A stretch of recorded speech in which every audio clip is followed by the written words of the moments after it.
कक्षा छठवीं, विषय हिंदी। आज हम पढ़ेंगे पाठ 15 स्पष्टवादी। इसके लेखक बरसाने लाल चतुर्वेदी हैं।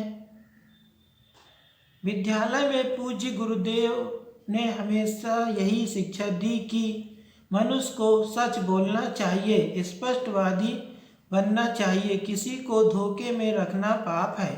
ऐसा करने वाले को नरक में जाना पड़ता है।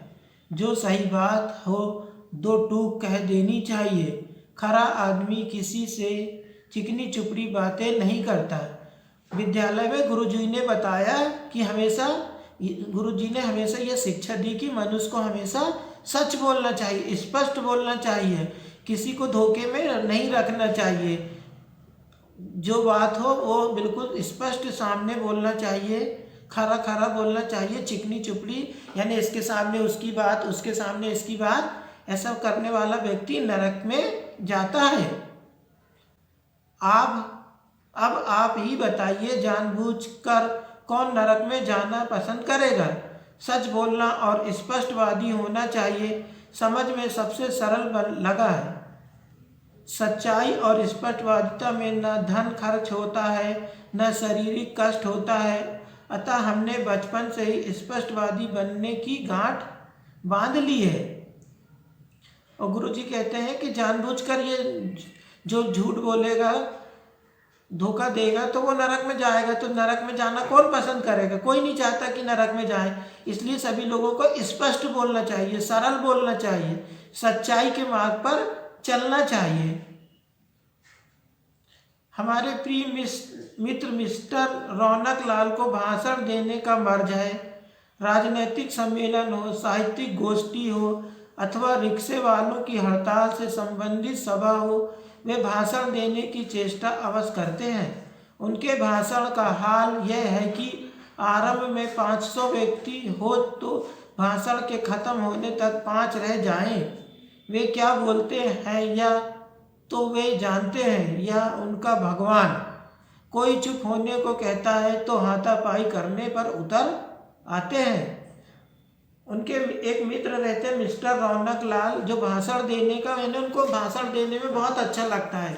वो यानी कहीं पे भी कुछ भी हो, कोई भी जगह, तो वो भाषण देने के लिए बिल्कुल तैयार बैठे रहते हैं। राजनीतिक सम्मेलन हो या साहित्यिक सम्मेलन हो या कभी कोई किसी रिक्शे वालों की कोई हड़ताल हो, तो वो भाषण देने से पीछे नहीं हटते।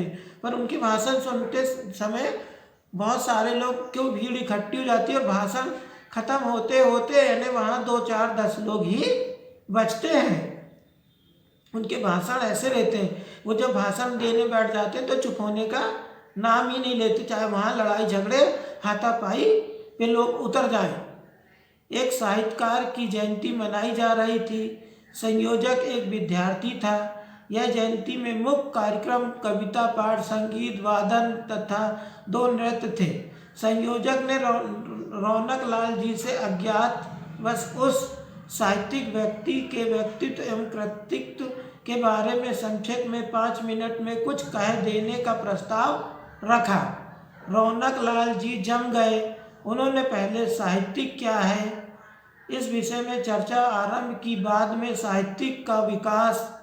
जब तक वे वीर गाथा काल तक आए, कवि गण एक एक कर जाने लगे।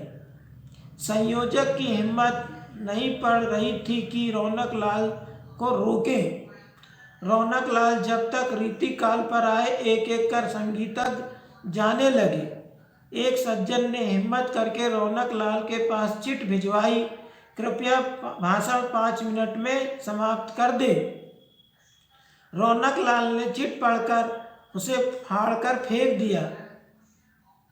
रौनक लाल जब कभी भी कोई भी जयंती में भाषण देने बैठ जाते थे तो वो कभी चुप होते ही नहीं थे, चाहे किसी भी प्रकार का भाषण हो। एक भाषण में तो साहित्यकार और जो कवि लोग सम्मेलन में आए थे वो सब उठ के एक एक करके पूरा भाषण छोड़ के चले गए और उनके मंच में कोई भी नहीं रुका। वो वीर गाथा काल, रीति काल और उनकी यानी जो बातें बता रहे थे, पर उनका बात कोई सुनने को तैयार नहीं रहा। भाषण के उपरांत रौनक लाल मुझसे बोले, कहो भाई मेरा भाषण कैसा रहा? सच्चाई और स्पष्टवादिता के चक्कर में मैंने उनसे कहा, आप निहायत बदतमीज आदमी हैं, सारे उत्सव का सत्यानाश कर दिया। आपको समय का ज्ञान होना चाहिए। दूसरे आपसे जिस विषय पर बोलने को कहा गया था उस पर बिल्कुल नहीं बोले, फिर क्या था? उनके भाषण में रौनक लाल ने कहे भाषण देने के बाद कि बताओ मेरा भाषण कैसा रहा? तो उन्होंने कहा तुम बहुत बदतमीज आदमी हो, तुमने सारे उत्सव का सत्यानाश कर दिए। तुमको जिस विषय में बोला गया था बोलने के लिए, आपने उस विषय में कुछ नहीं बोला और दूसरे विषय में बोलते रहे। मैं उन दिनों लाला किशोरी लाल की फार्म में नौकरी करता था। लाला जी को ये खप सवार थी कि वे बहुत बड़े संगीतज्ञ हैं। उनकी आवाज़ कोयल जैसी है।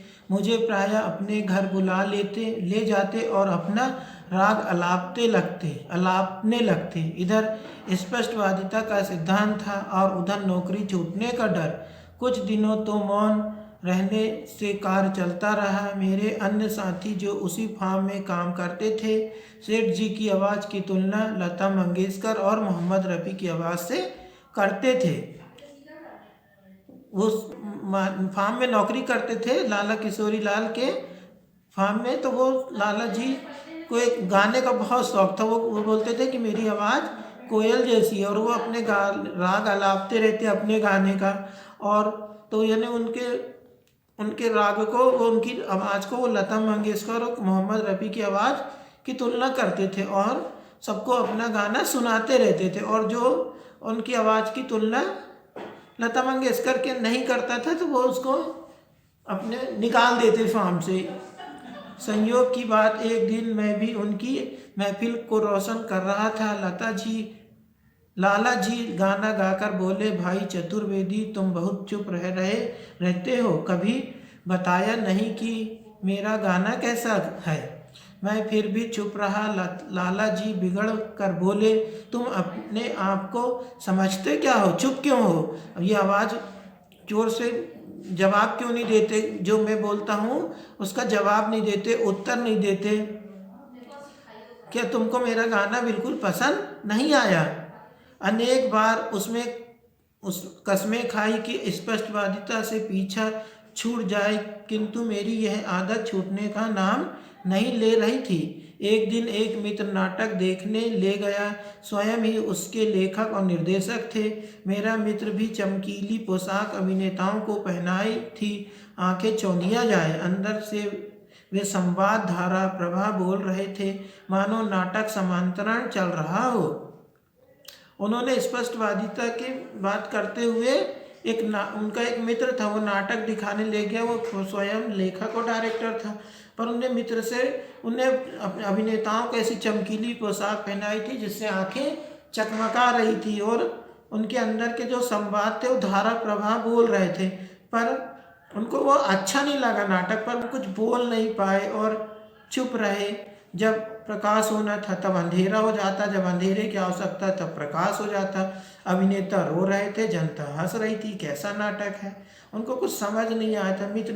निर्देशक मित्र मेरे गले से लग गया और बोले, भैया 4 महीने से रात दिन एक कर दिया, तब जाकर कहीं पार उतरा हूँ।